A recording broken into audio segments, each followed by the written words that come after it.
Good morning everyone. हमारा जो आज का टॉपिक है वो है प्रतिरोधकता पर तापमान का प्रभाव। प्रतिरोधकता यानी विशिष्ट प्रतिरोध पर तापमान का प्रभाव।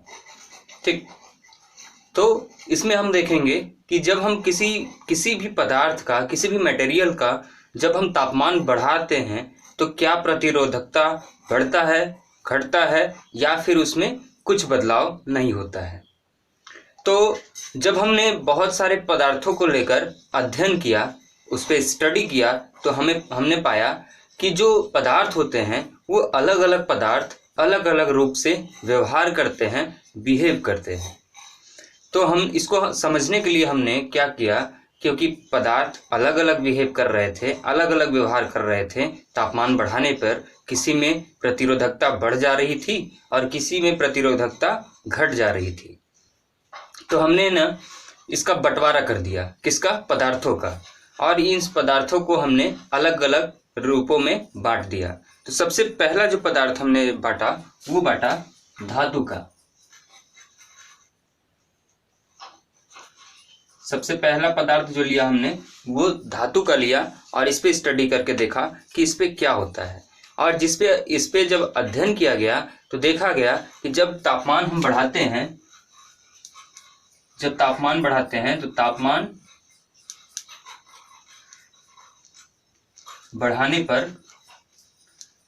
बढ़ाने पर इसका जो प्रतिरोधकता था वो बढ़ जाता है। प्रतिरोधकता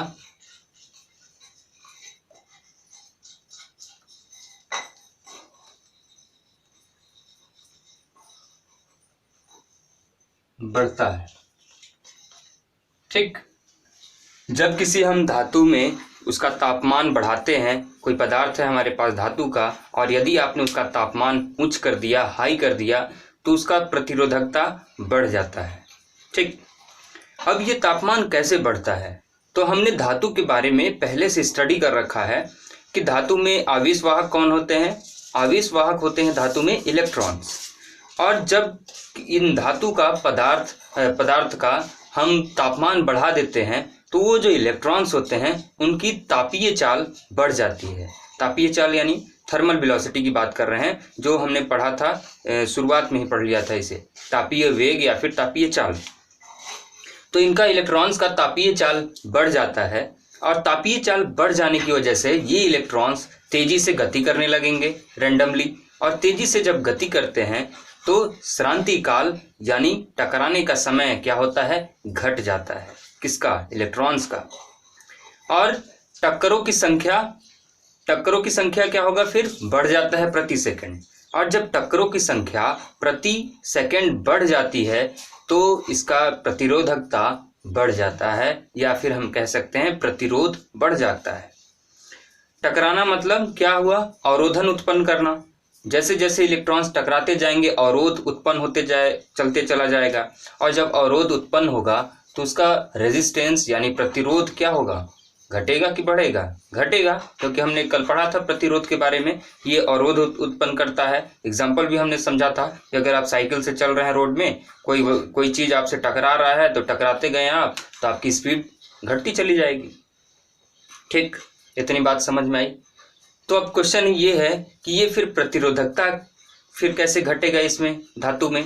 तो यही आप रीजन बताएंगे, कारण बताएंगे कि कैसे घटेगा। तो कारण में आप क्या लिखेंगे, कारण में आप ये लिखेंगे कि जब हम किसी धातु का तापमान बढ़ाते हैं यानी T बढ़ाने पर, T का मतलब समझ जाइएगा, ये तापमान है, टेम्परेचर। जब हम किसी धातु का तापमान बढ़ाते हैं या फिर बढ़ाने पर क्या होगा, तापीय चाल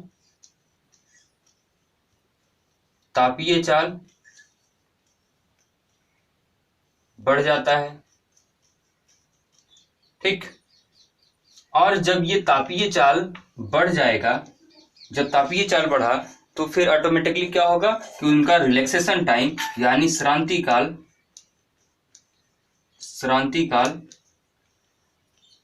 घटता है।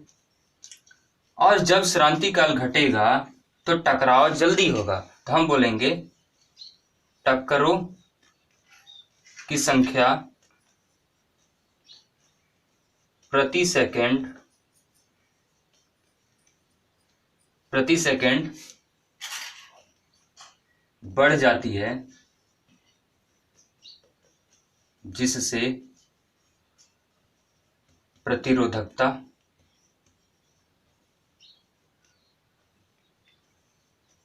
बढ़ता है। ये कारण आप बताएंगे। इसको आप, ये तो मैं ऐसे समझाने के लिए लिखा हूं, अब थ्योरेटिकल लिखाऊंगा तो बहुत ज़्यादा लंबा हो जाएगा, तो समझाने के लिए मैं ऐसा लिखा हूं कि क्या बताएंगे आप। पहली लाइन तो ये आपको एकदम याद होनी चाहिए कि कभी भी जब धातु में हम तापमान बढ़ाएंगे तो उसका प्रतिरोधकता बढ़ता है। कारण क्या बताएंगे कि जब हम धातु का तापमान बढ़ाते हैं तो उसका तापीय चाल बढ़ जाता है। किसका तापीय चाल? उसके आवेश वाहकों के, जो कि इलेक्ट्रॉन्स का। ठीक, और क्योंकि तापीय चाल बढ़ जाता है तो श्रांति काल घटता है, और श्रांति काल घटेगा तो टक्करों की संख्या प्रति सेकंड बढ़ जाती है, जिससे कि प्रतिरोधकता बढ़ता है। टक्करों की संख्या में बढ़ना यानी टक्कर किसका कारण है? प्रतिरोध का ही कारण है। ठीक, तो ये चीजें आप कारण बताएंगे। अब देखिए, अब इसका हमने क्या किया, ये जो थ्योरेटिकल बातें थी जो कि जिसमें प्रतिरोधकता इंक्रीज कर रहा है, बढ़ रहा है, पहले कुछ था, हमने तापमान बढ़ाया तो बढ़ के कुछ हो गया। ठीक, तो ये जो प्रतिरोध में बदलाव है, किसके कारण? तापमान के बढ़ाने के कारण। इसको हमने इकाई बनाना चाहा कि हम इसको समझे कैसे, अपने दिमाग में हम बैठाएंगे कैसे कि कितना बढ़ा। तो इसको समझने के लिए हमने क्या किया कि हमने 1 ओम का प्रतिरोध वाला पदार्थ लिया। कितने ओम का प्रतिरोध वाला पदार्थ? 1 ओम। ठीक, 1 ओम वाला पदार्थ लिया और उसका तापमान हमने 1 डिग्री सेल्सियस बढ़ाया। तापमान कितना बढ़ाया? 1 डिग्री सेल्सियस बढ़ाया, तो हमने पाया कि जो प्रतिरोध है वो बदल जाता है। ठीक, अब ये जो प्रतिरोध में बदलाव हो रहा है, इसको हमने एक नाम दे दिया, और नाम हमने क्या दिया? नाम हमने दिया प्रतिरोध ताप गुणांक, थर्मल कोफिशिएंट ऑफ रेजिस्टिविटी। ठीक, तो आप इसको हिंदी में याद करेंगे, प्रतिरोध ताप गुणांक। प्रतिरोध ताप गुणांक क्या है कि यही जो चीज अभी आप समझे कि यदि हम किसी पदार्थ का हमने सैंपल लिया और उसमें यदि हम, जो कि पदार्थ का सैंपल कितने ओम का है? 1 ओम का प्रतिरोध वाला है, और उसमें यदि हमने 1 डिग्री सेल्सियस तापमान में वृद्धि कर दी, बढ़ा दी, तो उसका प्रतिरोध बदल जाता है, और ये जो प्रतिरोध का बदलाव ही है उसे ही हम कहते हैं प्रतिरोध ताप गुणांक। और प्रतिरोध ताप गुणांक को हम प्रदर्शित करते हैं अल्फा से। ठीक, इतनी बात समझ में आई? तो क्या हम इसे नोट कर लें? इसी के अंदर है क्या? प्रतिरोध ताप गुणांक। प्रतिरोध ताप गुणांक, जिसको आप अल्फा से डिनोट करेंगे। यह क्या है? सबसे पहले तो हम किसी भी पदार्थ का सैंपल लेंगे। सैंपल का मतलब क्या होता है? नमूना होता है। ठीक, तो आप यहां पे लिखेंगे, यह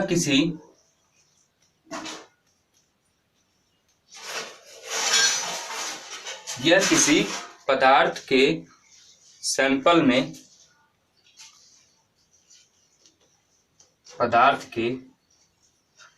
यानी नमूना, उसका कोई हिस्सा लेंगे जिस पे हमें एक्सपेरिमेंट करना है।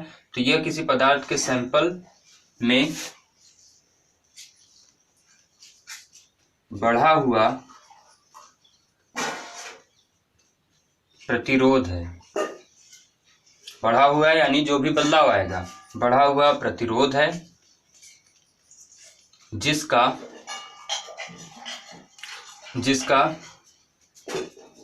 प्रतिरोध कितना होना चाहिए?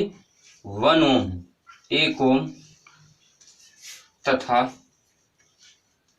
और क्या होगा? 1 डिग्री सेल्सियस तापमान, तथा तापमान 1 डिग्री सेल्सियस होता है। तो इसको हम क्या बोलेंगे? प्रतिरोध ताप गुणांक। ठीक, अब हमने क्या किया? हमने सैंपल लिया, किसका सैंपल लिया? पदार्थ का। ठीक, तो हमने ये जब किसी भी पदार्थ का सैंपल लिया तो सैंपल का जब हमने प्रतिरोध ज्ञात किया तो हमने कहा कि उस सैंपल का प्रतिरोध है आर नॉट, R0 यानी आर नॉट। ठीक, इस पदार्थ का सैंपल कितना है? R naught. और जब हमने इसमें तापमान बढ़ाया, कितना तापमान बढ़ाया? 1 डिग्री सेल्सियस का। और जब इसमें 1 डिग्री सेल्सियस का आप तापमान बढ़ाएंगे तो इसका जो आर होगा वो बदल जाएगा। वो बदल के कितना हो जाएगा? कैपिटल आर बन गया।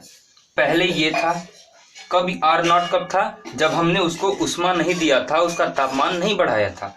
तो तापमान बढ़ाने से पहले उसका प्रतिरोध आर नॉट था, और जैसे ही आपने 1 डिग्री सेल्सियस उसका तापमान बढ़ा दिया तो उसका प्रतिरोध बदल के जो हमें नया प्रतिरोध मिलेगा वो कितना मिला? हमें आर मिला। ठीक, अब ये आर मिला तो यहाँ पे बदलाव हुआ, प्रतिरोध यहाँ पे बढ़ा है, तो फिर हम अल्फा किसे कहेंगे?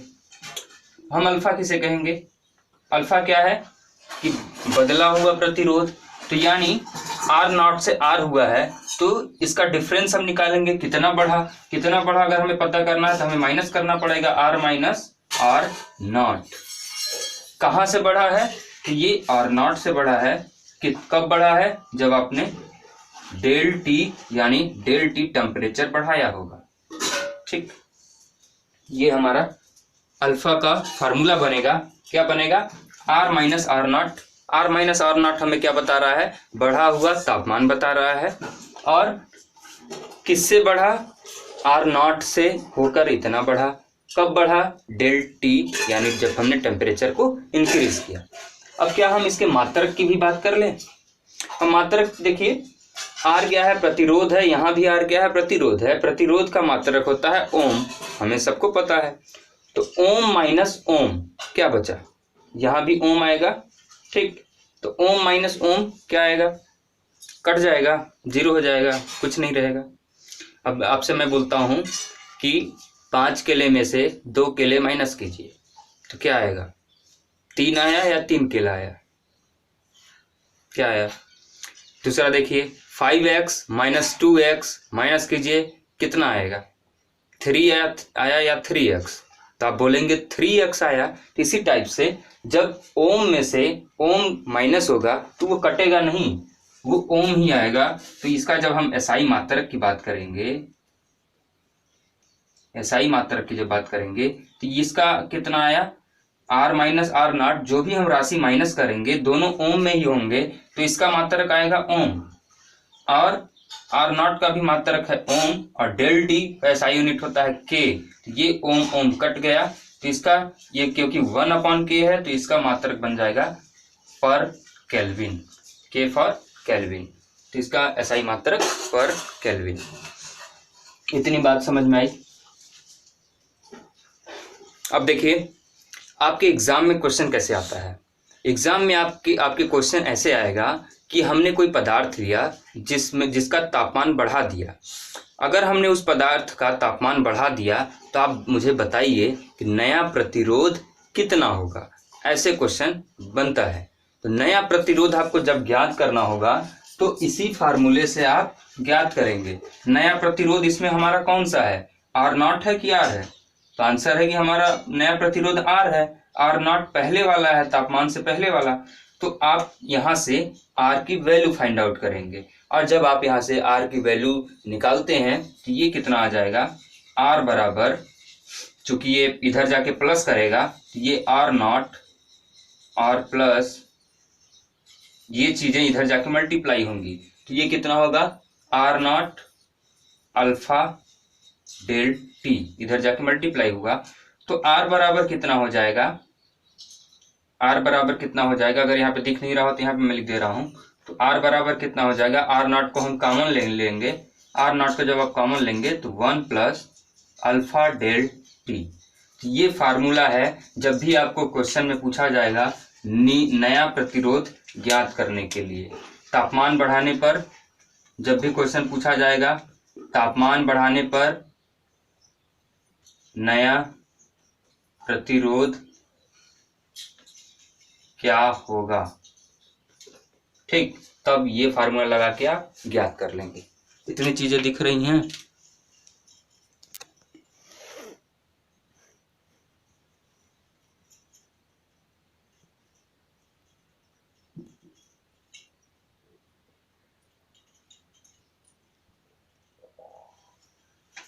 ठीक, तो ये हमने समझा मेटल के बारे में कि मेटल पे क्या प्रभाव पड़ेगा। आगे बढ़ते हैं, अब अगला लेते हैं।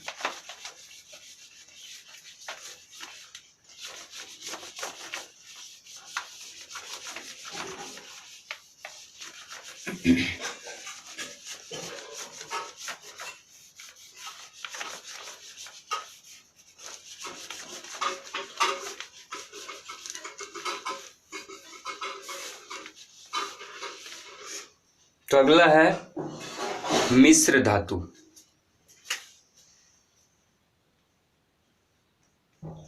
मिश्र धातु। मिश्र धातु क्या होता है आप सभी जानते होंगे कि जब हम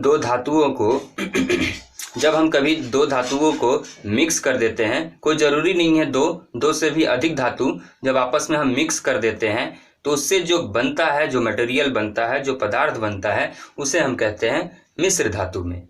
और मिश्र धातु में क्या होता है कि एक पदार्थ में दूसरे पदार्थ की अपेक्षा इम्प्योरिटीज पाई जाती हैं, अशुद्धता पाई जाती है।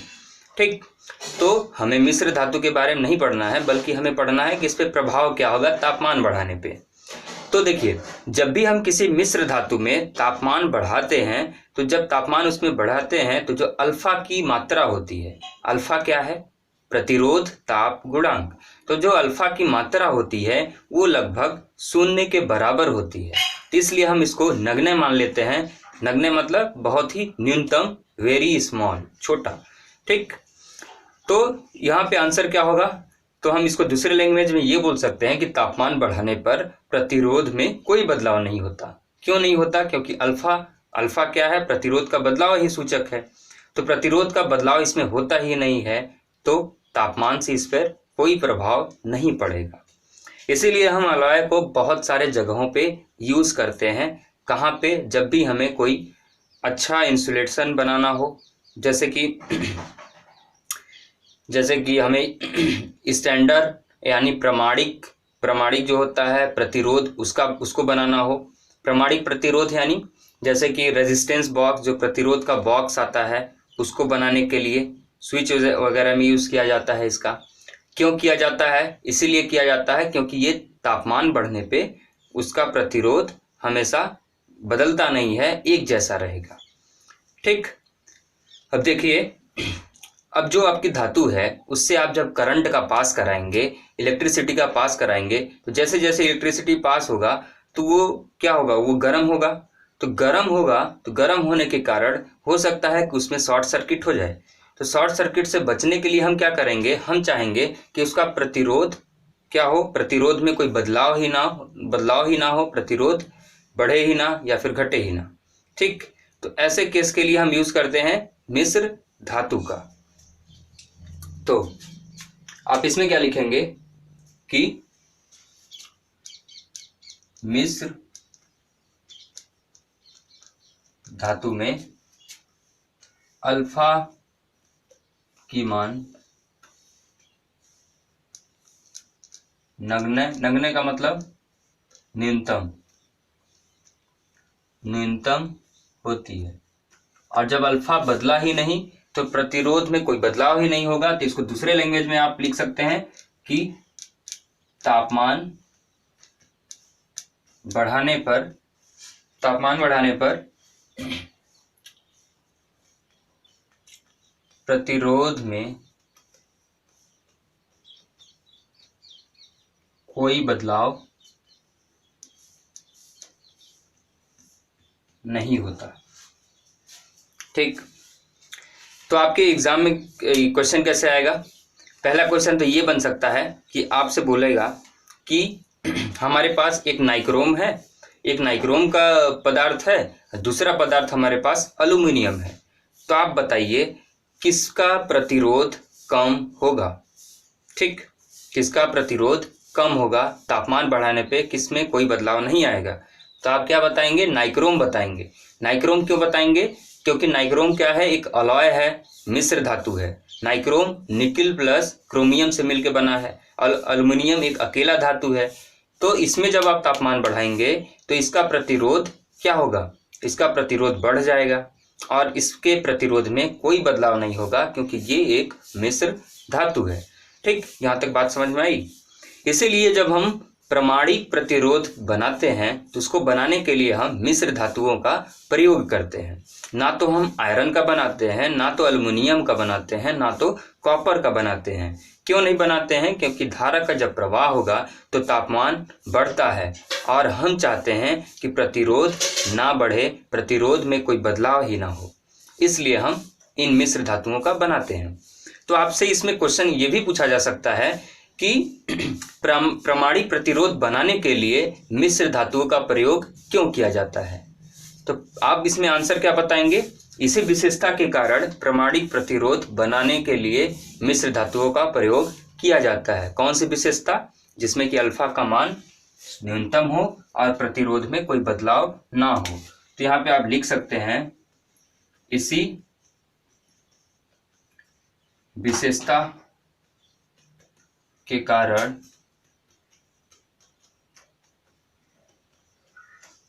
मिश्र धातुओं का प्रयोग प्रमाणिक मतलब स्टैंडर्ड प्रमाणिक प्रतिरोध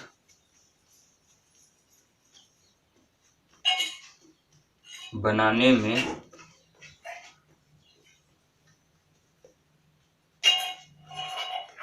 किया जाता है।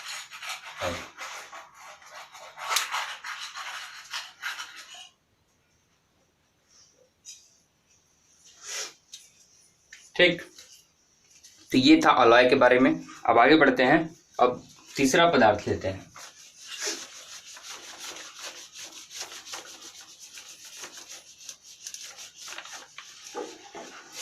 तीसरा पदार्थ है अपघटय।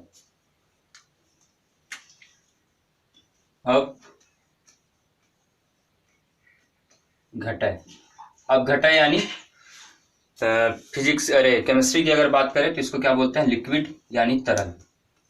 ठीक, हम लोगों ने अभी तक दो चीजें पढ़ा। क्या क्या पढ़ा, धातु के लिए पढ़ा, मेटल के लिए पढ़ा, और इसके बाद हमने मिश्र धातुओं के लिए पढ़ा। मेटल में हमने देखा कि जब हम तापमान बढ़ाते हैं तो प्रतिरोधकता बढ़ती है। मिश्र धातु में हमने देखा कि जब तापमान बढ़ाते हैं तो प्रतिरोधकता नहीं बढ़ती है, उसमें कोई बदलाव नहीं होता है। अब नेक्स्ट है हमारा अपघटय। अपघटय यानी तरल। ठीक, लिक्विड की बात हो रही है। लिक्विड में क्या होगा, तरल में क्या होगा। तो तरल का जब आप तापमान बढ़ाते हैं तो इसका प्रतिरोधकता घटता है। अब कैसे घटेगा, इसको हम अभी डिस्कस करेंगे। तो इसमें क्या होता है, तापमान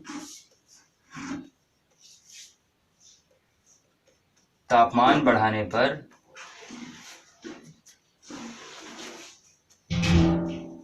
प्रतिरोधकता घटता है।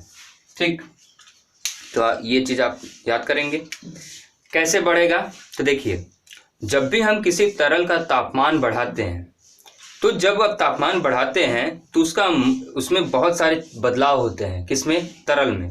तो उसका जो मुख्य बदलाव होता है उसकी श्यानता आप समझते हैं। श्यानता का मतलब कोई भी चीज जैसे लेयर बाय लेयर बनती है, कोई भी चीज मोटा होता है या फिर पतला होता है तो उसको हम बोलते हैं श्यानता।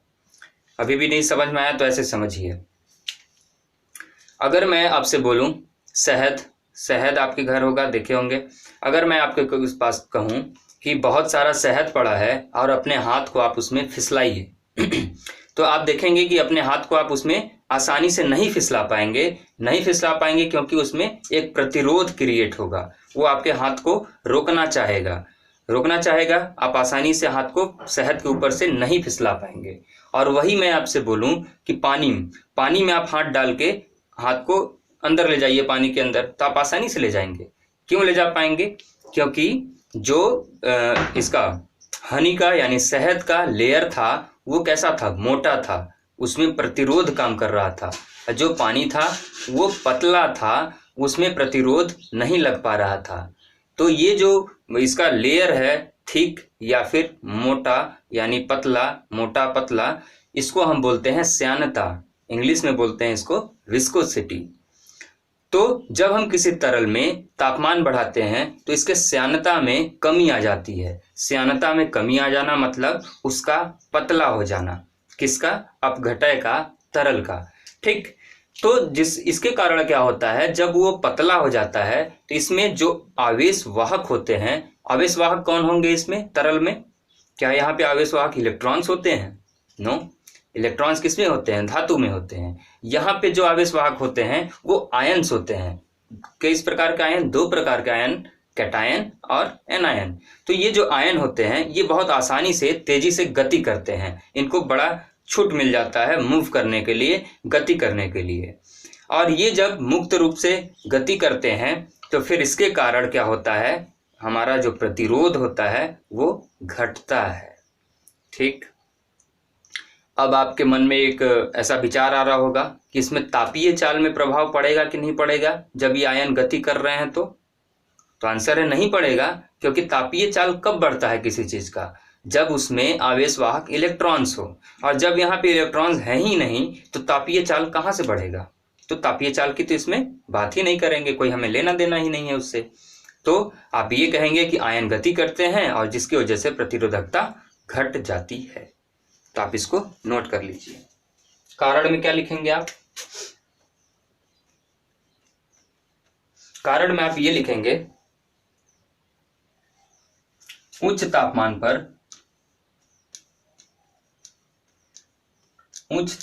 पर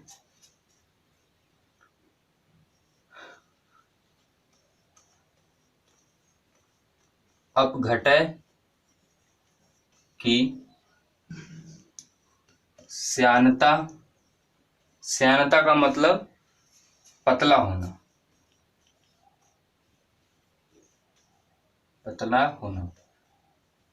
श्यानता में कमी आ जाती है, जिससे आयन आसानी से गति कर सकते हैं और प्रतिरोधकता घट जाता है। ये आप कारण बताएंगे। ठीक, यहां तक बात समझ में आई? आगे बढ़ें, तो इसको आप नोट कर लीजिएगा। कोई भी अगर आपसे कारण पूछता है कि अपघटय में क्या होगा तापमान बढ़ाने पर, तो आप बताएंगे उसको कि प्रतिरोधकता घटता है। क्यों घटता है? तो आप बताएंगे कि जब हम तापमान बढ़ाते हैं तो उसके श्यानता में कमी आ जाती है, वो पतला हो जाता है, और पतला होने के कारण उसके आयन्स आसानी से गति कर पाते हैं, और आसानी से जब गति कर पाएंगे तो उसका प्रतिरोधकता घट जाता है। ठीक, नाउ नेक्स्ट है अर्धचालक।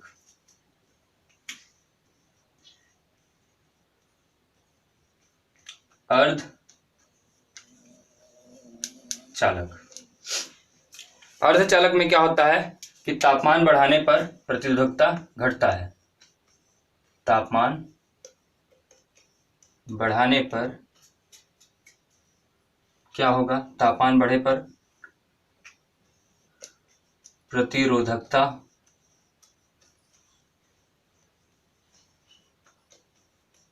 घटता है। देखिए, सेमीकंडक्टर यानी अर्धचालक के बारे में हम लोग पहले से हमें कुछ चीज़ें हमें पता है, बेसिक कॉन्सेप्ट हमें पता है। ये अर्धचालक में जब भी हम कि उसका तापमान हम बढ़ा देते हैं तो उच्च तापमान पर ये चालक की तरह काम करने लगता है, उसमें से करंट फ्लो करने लगता है। और जब हम इसका तापमान न्यूनतम कर देते हैं, कम कर देते हैं, तो वो एक अचालक की तरह, इंसुलेटर की तरह काम करने लगता है, उसमें धारा का प्रवाह नहीं होता है। तो इसके दो विशेष गुण हैं। क्या गुण है? कि जब हम इसका तापमान बहुत अधिक कर देते हैं तो ये चालक की तरह काम करता है, और जब हम इसका तापमान बहुत न्यूनतम कर देते हैं तो ये अचालक की तरह काम करने लगता है। ये तो था सेमीकंडक्टर। अर्धचालक क्या होता है, कहाँ इसका प्रयोग होता है? तो इसका प्रयोग होता है हाई स्पीड कंप्यूटर्स में होता है, ठीक। और इसके साथ साथ ट्रांसमिशन में, पावर ट्रांसमिशन में इसका यूज किया जाता है, ठीक। विद्युत चुंबकीय तरंगों में इसका प्रयोग किया जाता है। तो ये हैं इसके कुछ प्रयोग। अब बात करते हैं हम कि तापमान बढ़ाने पर इसकी प्रतिरोधकता घटती कैसे है, ठीक। तो देखिए, तापमान बढ़ाने पर इसकी प्रतिरोधकता जो होता है इसलिए बढ़ता है क्योंकि जैसे ही आप तापमान बढ़ाएंगे तो उसके परमाणुओं में जितने भी इलेक्ट्रॉन्स हैं वो क्या करते हैं, मुक्त हो जाते हैं, मुक्त हो जाएंगे, फ्री हो जाएंगे गति करने के लिए। और ये इलेक्ट्रॉनों की जो संख्या होती है वो काफ़ी अधिक होती है, बढ़ जाती है। और ये n क्या है, इलेक्ट्रॉनों की संख्या। और जब ये मुक्त इलेक्ट्रॉनों की संख्या बढ़ जाती है तो इसका प्रतिरोध घट जाता है, ठीक। तो इसका आंसर क्या होगा कि जब हम इसका तापमान बढ़ाएंगे तो मुक्त इलेक्ट्रॉनों की संख्या बढ़ जाती है, और संख्या इतनी अधिक बढ़ जाती है कि प्रतिरोध घट जाता है। संख्या अधिक बढ़ जाएगी तो तेजी से धारा का प्रवाह होगा, ठीक, प्रतिरोध उसमें काम नहीं कर पाएगा। तो आप इसमें कारण क्या लिखेंगे, कारण आप इसमें ये लिखेंगे कि उच्च तापमान पर मुक्त इलेक्ट्रॉन की संख्या, मुक्त इलेक्ट्रॉनों की संख्या यानी n की बात हो रहा है, n में वृद्धि हो जाती है, जिससे प्रतिरोध घट जाता है, ठीक। टेम्परेचर आप बढ़ाएं, तापमान बढ़ा दिए, अब जो उसमें मुक्त इलेक्ट्रॉन्स हो गए वो फ्री हो जाएंगे, मुक्त हो जाएंगे गति करने के लिए। अब ये गति करने वाले जो इलेक्ट्रॉन्स हैं इतने ज़्यादा अधिक हैं कि वो प्रतिरोध अवरोधन उत्पन्न कर ही नहीं पा रहा है, अवरोधन उत्पन्न कर ही नहीं पा रहा है, तो इसका मतलब प्रतिरोधकता घट जाता है, ठीक।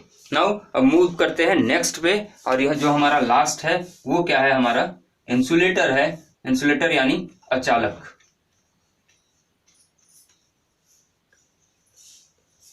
इसमें क्या होगा, तो इसमें एकदम सेमीकंडक्टर के ही जैसा होता है, अर्धचालक की तरह होता है। तापमान अब जब बढ़ाते हैं तो जो प्रतिरोधकता होता है, जो प्रतिरोधकता होगा वो घट जाएगा, ठीक। तो अब मैक्सिमम केसेस में आप ये देखें कि मात्र धातु ही ऐसा मिला हमें जिसमें कि तापमान बढ़ाने पर उसमें प्रतिरोधकता बढ़ता है। बाकी केसेस जो हैं हमारी, सब में क्या हो रहा है, या तो तापमान में तापमान बोल रहे हैं, या तो प्रतिरोधकता में बदलाव ही नहीं हो रहा है या फिर प्रतिरोधकता घट ही रहा है, ठीक। तो ये जो इंसुलेटर है यानी अचालक है, ये बिल्कुल सेमीकंडक्टर यानी अर्धचालक की ही तरह कार्य करता है। जब इसका तापमान आप बहुत अधिक कर देंगे तो इससे भी इलेक्ट्रॉन्स मुक्त हो जाते हैं, इससे भी इलेक्ट्रॉन्स क्या होंगे, मुक्त हो जाएंगे परमाणुओं में से। तो फिर अंतर क्या हुआ अर्धचालक और इंसुलेटर में? अंतर ये है कि जो अर्धचालक में मुक्त इलेक्ट्रॉन्स परमाणुओं से निकलते हैं उनकी संख्या काफी अधिक होती है, और जो अचालक से तापमान बढ़ाने पर मुक्त इलेक्ट्रॉन्स निकलेंगे गति करने के लिए, उनकी संख्या बहुत ही कम होती है, लगभग ना के बराबर होती है, लेकिन होती है। लेकिन कंडीशन क्या है कि होती है, और जब होगी तो चालकता बढ़ जाएगी। चालकता बढ़ी यानी उसमें से इलेक्ट्रिसिटी हमारा फ्लो कर सकता है, और जब इलेक्ट्रिसिटी फ्लो कर सकता है इसका मतलब प्रतिरोध घट जाता है, ठीक। तो आप कारण क्या लिखेंगे? कारण आप ये लिखेंगे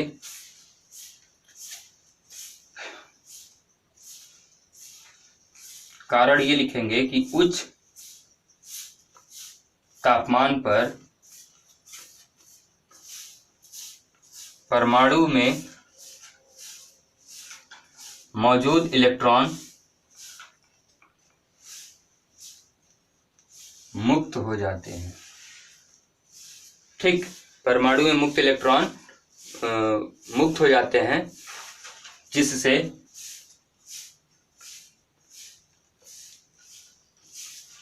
चालकता बढ़ जाती है और प्रतिरोध घट जाता है। ठीक, तो ये थी तापमान का प्रभाव प्रतिरोधकता पर। आशा करता हूँ कि आपको क्लास समझ में आया होगा। ठीक, तो आप अपने कॉपी में नोट बना लेंगे। तो इसी के साथ इस क्लास को समाप्त करते हैं। धन्यवाद।